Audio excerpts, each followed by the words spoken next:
Limpy was a deer that seemed to know exactly when hunting season was over. The only time we could get daylight video of him was in post-season.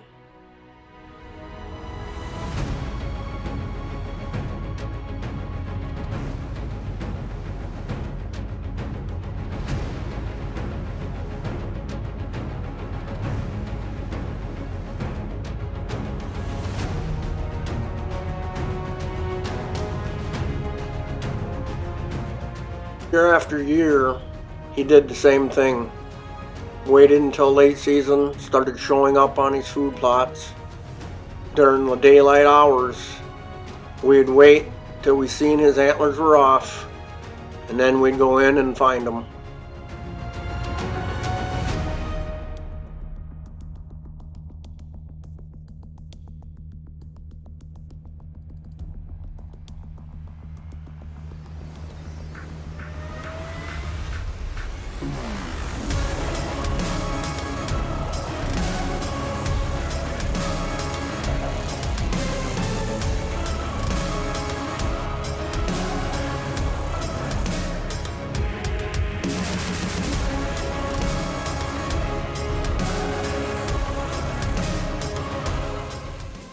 So now we're at the summer of 2023.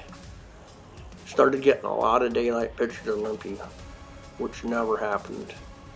And I told Brent that if we were going to have a chance at this deer, he was going to have to start moving across the road and showing in daylight. And he finally did just that. As he moved across the road, he started moving in a very small area. We had a pretty good idea he was going to head down into the clear cut. So we figured on a northwest wind, our best chance of getting Limpy would be up on the North Hill. Well, we came in, sitting on the North Hill side where Brent shot the big browse. We had Limpy down on my lower field. We were hoping to see him, and we got to see him up here, so we're kind of hoping he circles back around and comes through the lower side here. So, crossing our fingers. So a few days later, we decided to sit in this corn that I left after I picked my field. We'd been seeing Limpy on trail cameras showing up at this field. So we decided to try to use a decoy, and sure enough, he showed up at the other end of the field. I hit a grunt, snort, wheeze, and here he came. The problem that we were having is it was getting dark, and it was turning dark fast. At this point, he's closing in on us awful slow. The dark is approaching us. I slid to the other end of the cornfield where he couldn't see me, hoping that he would get to where I could get a shot before it got dark. So at this point, he had just moved in too slow. He was at 70 yards. I couldn't see my pin. I wasn't going to take a dumb shot and try to wound him. So we had to just let him walk.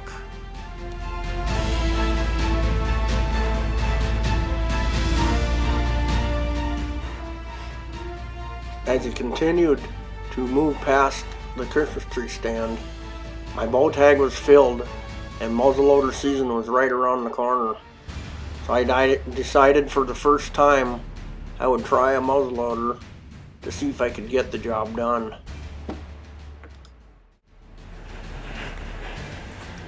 I think like the 24th of November. Big day of muzzleloader season. And I thought maybe that game Limpy had been coming by the stand regularly during the daylight, which he hardly ever does, but lately he has been. I was gonna come here this morning and we had a picture of him across the road, so it's like, oh, that's pointless. And sure enough, at 7:30 he came right by this tree. He was by his tree last night, and we're crossing our fingers he's gonna do it again tonight. So stay tuned. Well, we're locked and loaded. I'm gonna make shift up in this tree. I sat in this tree 2 nights ago, waiting for Limpy. Nada. Got lazy last night. So I sat in the house and watched this hill. And sure enough, here he come walking right by this tree. So, if we're gonna get him, this is gonna be the spot. So, stay tuned. We're gonna see what happens.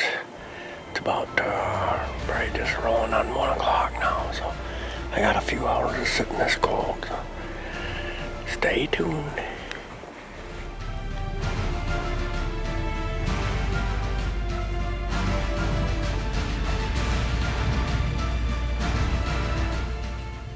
As I keep watching all these deer come and go, checking the water hole, seeing it's iced over and moving on, I started getting a little discouraged, thinking, another point for Limpy, 0 for me.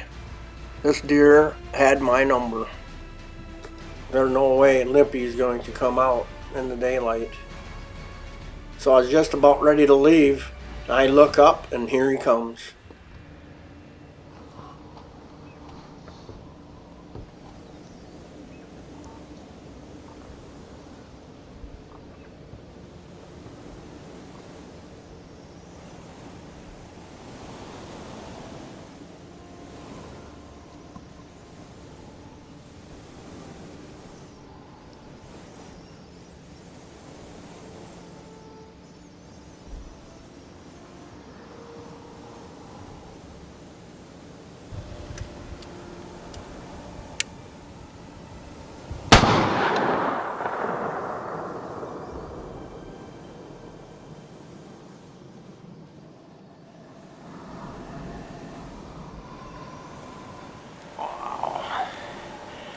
What a monster of a deer.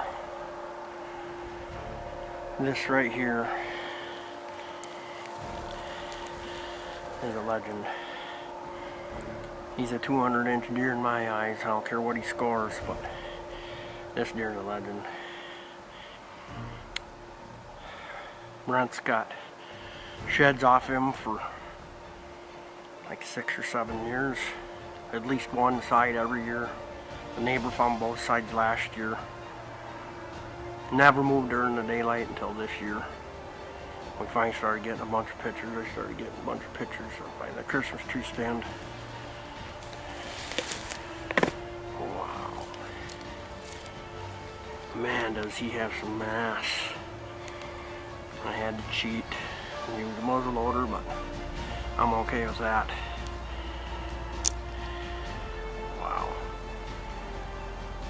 I almost had this deer down on the bottom with my bow. We started snorting and wheezed. Boy, you make one peep and this deer was out of there. Man, what a beauty. Oh well, here he is, the legend. We got several trail camera pictures of this deer throughout the years and all these sheds, and without them, I wouldn't even know this deer existed. But Brent found all these, so why don't you tell us about from year to year what's happened to this deer? Yeah, so in 2015, I think it's 2015, I first learned of this deer. A neighbor to my south put 13 acres of CRP grass in, cool season grasses, and when he did that, it had a bunch of like clover and different things in it, different forbs that the deer were really liking, and I saw this deer as a 3-year-old out in that field a lot. All summer long he was out there, and I kind of had him pinpointed. I didn't realize what age he was at that time, but turned out to be a 3-year-old. I actually tried to hunt him one night, opening day of bow season, and anyway, it didn't work out. I was way too close to his bed. I went to zip my jacket up, and he was bedded so close that he got up and took off. So that's how this all started with this deer.